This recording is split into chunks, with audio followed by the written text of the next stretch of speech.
오늘 소개시켜드릴 책은 죄와 벌입니다. 지난번에 까라마조프가의 형제들 이야기를 해서 도스토옙스키의 책이 아닐까 생각하는 분들이 계실지 모르겠네요. 같은 제목으로 채널 A의 이동재 기자가 쓴 소설보다 더 소설 같은 책입니다. 이 책을 알게 된 계기가 재밌는데요. 지난해 말에 좋은 활동을 많이 하시는 어르신을 만난 적이 있습니다. 어르신의 소개로 30대 후반에 키가 훤칠한 기자 한 분을 소개받았는데요. 모임을 주최하신 분이 이렇게 말씀을 하시더군요. 이분이 그 유명한 이동재 기자예요. 저는 그 유명하다는 기자님이 손수 타주신 믹스커피를 마시면서 이런저런 이야기를 나눴습니다. 공통되는 주제를 찾는 과정에서 그분은 자신과 관련된 이야기를 하고 싶어 하지 않는 그런 눈치였어요. 대화는 주로 어르신께서 하시고 저와 기자님은 기자 경청을 하는 그런 분위기였습니다. 서울에 와서는 한동안 잊고 지냈죠. 기자님의 이름도 까먹었어요. 그러다가 대형 서점 각판대에서 우연히 한 권의 책을 봤습니다. 부패 권력과 어용 언론을 국민에게 고발하다. 죄와 벌. 이런 책의 표지였는데요. 그 기자분의 얼굴이 있더군요. 몇 가지 자극적인 문구들도 함께 보였습니다. 구속되면 이동재가 한동훈을 안 불겠어? 안 그러면 자기만 다치는데? 네, 이런 내용들이었어요. 이 책의 빌런은 노무현 대통령의 최측근으로 알려진 유시민 작가입니다.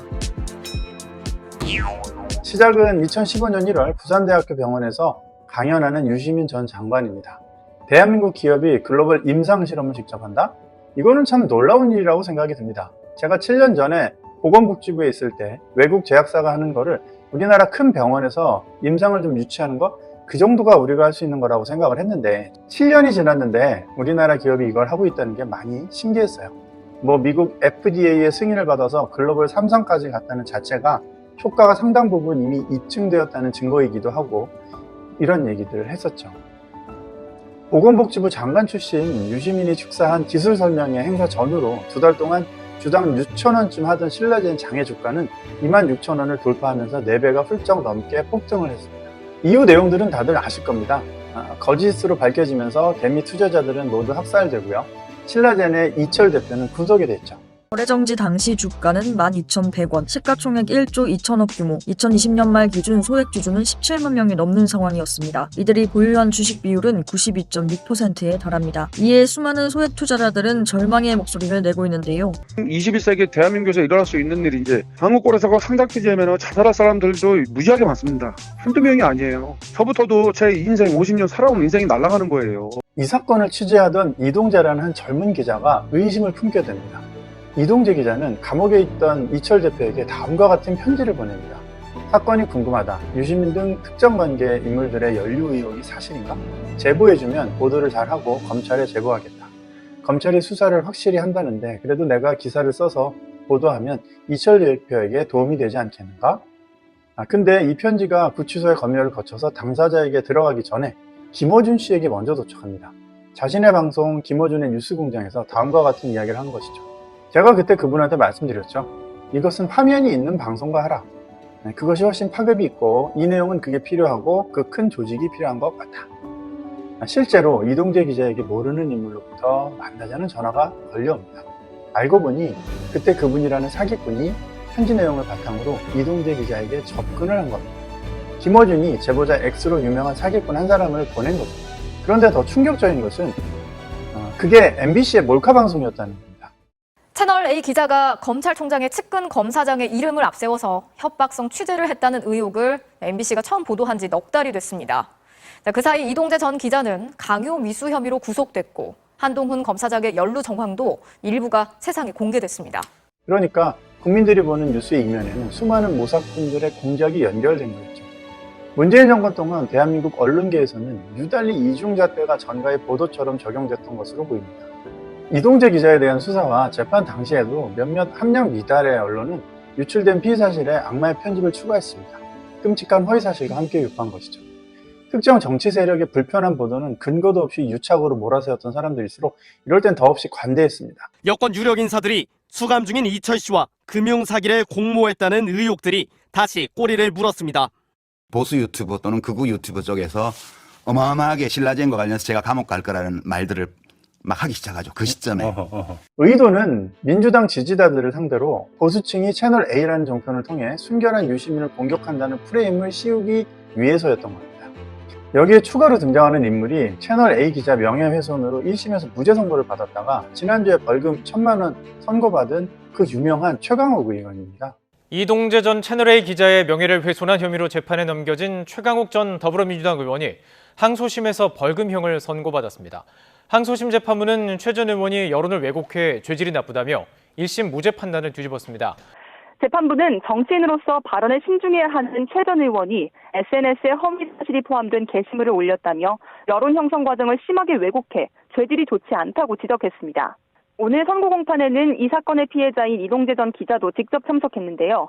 이 전 기자는 선고 직후 이 사건으로 인생이 망가졌음은 물론이고 국민도 피해를 봤다며 우리 사회의 추악한 가짜뉴스 사건은 다시는 없어야 한다고 강조했습니다. 김어준의 겸손은 힘들다 뉴스공장은 2023년 9월 21일자 겸손 브리핑에서 전 채널A 이동재 기자에 대한 명예훼손 혐의로 김어준 씨를 재수사하던 서울 성북경찰서가 일부 혐의가 인정된다고 판단하여 기소 의견으로 송치했다는 언론 보도가 있었으나 사실은 대검이 답을 정해놓고 지시한 것이라는 취지의 내용을 보도하였습니다.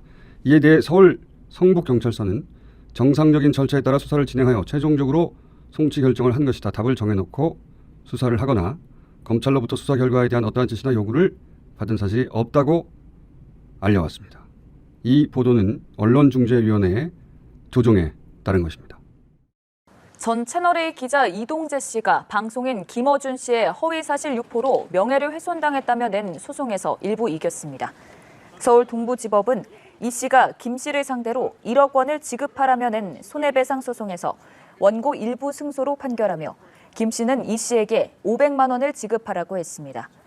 김 씨는 2020년 자신이 진행하는 라디오 프로그램 등에서 이 씨가 수감 중이던 이철 전 신라젠 대표에게 유시민에게 돈을 줬다고 하라며 협박했다는 취지로 말했습니다. 이 씨는 선고 뒤 김 씨에게 끝까지 책임을 묻겠다고 밝혔습니다. 조금 더 전에는 유시민 작가가 한동훈 명예훼손 혐의로 항소심에서 벌금 500만 원이 구형되었죠. 유시민 작가가 말합니다. 이 사건 핵심은 아까 인용한 말이 아니고 사실이 아니어도 괜찮다. 돈 줬다고만 말해라. 그 다음부터는 우리가 알아서 다 해줄게. 우리 신문이 보도하면 모든 언론이 보도하고 대한민국이 발칵 뒤집어지고 유시민 본인뿐만 아니라 뭐 가족까지 탈탈 털고 그 포토라인 세우고 그러면 총선에서 아주 집권당 망하고 그다음에 통합당 인천권 교체하고 이 시나리오를 주면서 너가 협조해야지 살 수 있다고 얘기를 한 거잖아요. 그렇죠. 그리고 이제 그 배후에 한동훈 검사장과의 친분을 들먹이면서 그 녹취록도 보여주고 또 녹취 파일도 들려주고 이렇게 한 거기 때문에 벌금 500이 웬 말이냐? 자, 이런 내용들을 보면 이렇게 유명한 사람들이 기자명 매장하겠다고 덤벼드는 게 참으로 무섭습니다. 정리를 해보면 유시민이 의도적으로 친노 성향의 기업인 이철이 운영하는 신라젠 주가 띄우기에 가담을 했고요. 그 사실을 밝히는 과정에서 무고한 기자 한 명을 매장시키는 일을 조직적으로 했다는 건데요. 등장하는 인물은 여기서 그치지 않습니다. MBC, KBS 등 당시 민주당 정권의 우호적이었던 방송사들이 모두 동원되고요. 이동재 기자 죽이기에 나선 거죠. 이동재 전 채널A 기자는 이날 이철 씨가 대표로 있던 밸류 인베스트 코리아의 등기부 등본에 열람합니다. 너는 유시민만 좀 찾아라 했고 시민 수사를 위해서 이철 막 와이프 찾아다니고 막 이러는데 그건 해보면 하지. 어차피 유시민도 지가 불었잖아. 나올 것 같으니까. 네네. 그래도 저희 편지를 썼거든요. 이렇게 당신 어차피 자기들이 너 다 버릴 것이고 너 그런 거 하다가 한두 걸리면 되지. 실제로 KBS 기자들은 허위보도 3년 만에 공식적으로 사과를 하기도 했습니다.